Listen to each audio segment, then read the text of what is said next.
the story of Martin Luther, the reformer. He said he was in his room and Satan appeared in his room.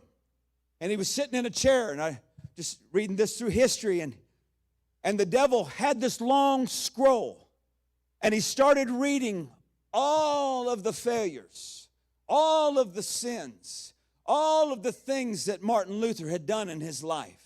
And it seemed like it went on for an eternity. You know, when you're in a thing like that, 5 minutes can act like 10 hours, right? And it just went on and on and on. And every time he'd read something, he'd go like, how do you know about that?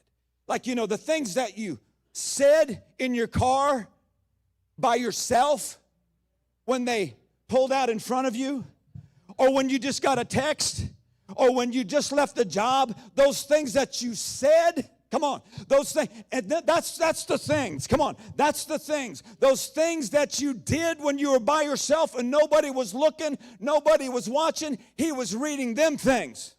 Come on, he was reading those things off that scroll. And every time he'd read that, he'd sink down in his chair. Martin Luther would. And finally, when the devil got done, he threw it at his feet and he said, what do you think about that, Martin Luther?